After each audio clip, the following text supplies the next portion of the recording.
Жашыңыз қанчада, қанча балаңыз бар, бізге қызық албетте деп. Мен 48-демін. 5 ұл, 2 қыздың атасымын. Устаз, чашты қара түс менен сары түсті алмаштырып бояса болобу дейді. Жақшы емес, қандай болса ошо ойдан эле калтырган жакшы. Аз маз ак түшөт, сары болот, кара болот. Кара түскө шариятыбыз тыюу салат эркектерге. Аялы үчүн үйлөнөм деп аткан болсо, аялы үчүн мейли деп уруксат берген жери келет. Экинчиси көбүнчө согушта уруксат берилет. Жашыраак күчтүүлөр көп. Булар карып калган, буларды жөн эле урабыз дебей, кичине аларга сүрү болсун депчи. Өлгөн күндөн баштап убакыт кандай болот?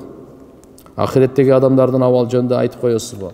Мындай туугандар, барзакта болот. Бир нерсени түшүнүп алыңыз. Биз адам баласы дене жана рухтан турат. Дене жана рухтан турат. Бу дүйнөдөгү рахат негизги дене көрөт да.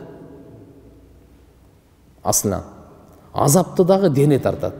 Бирок рух ага ээрчип. Барзакка барганда ал жердеги негизги азапты жана рахатты рух тартат. Бирок дене ээрчит аердечи. Денеге да. Ошону аслан табаан деп коет, негизги болот. Эми үчүнчүсү ахиретке барганда, бейиште дозокто рух менен дене экөө тең. Бейиште чоң рахаттанат. Дозокто болсо экөө тең чоң азапталат да. Эми азыр мына жерде адам өлгөндөн кийин ага кыямат башталды деп Пайгамбар саллаллаху алейхи ва саллям айтканда, бул кабыр үйүп койгон топурак эмес бул. Бейиштин бакчасы же дозоктун чукуру да. Экөөнүн бирөөсү. Даджал жөнүндө Даджал пайгамбарыбыздын убагында эле чыкпады беле? Пайгамбарыбыздын убагында токойдон бир киши көргөн турбайбы? Ошондо сиз айттыңыз эле, Даджал кайра төрөлүп, кадимкидей бала болуп чоңоюп чыгат деп. Ошондо Даджал 2 жолу жашайбы? Жооп берип коюңузчу. Жок, ал бөлөк. Ал бөлөк.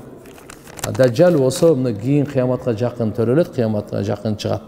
Азыр өзү да бардык жалганчыларды Даджал деп кое берет өзүчү.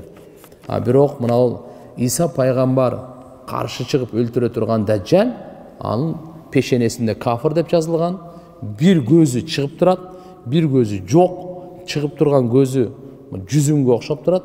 Ал Даджал Иса пайгамбар антихрист дейт, Иса пайгамбар келип аны өлтүрөт.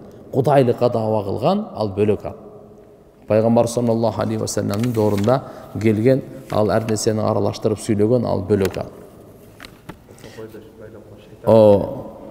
Мен сурап берейин дедим, мына так, шайтан жөнүндө шайтан оттон жаралганбы? Жаралганда турабы? Ошондо шайтан дозокко түшкөндө ал деле отко күйүп кыйналабы? Отту күйгүзөбү? Жооп берип коюңузчу. Отту күйгүзөт? Албетте шайтан оттон жаралган. Адам топурактан, периштелер нурдан. Болдубу?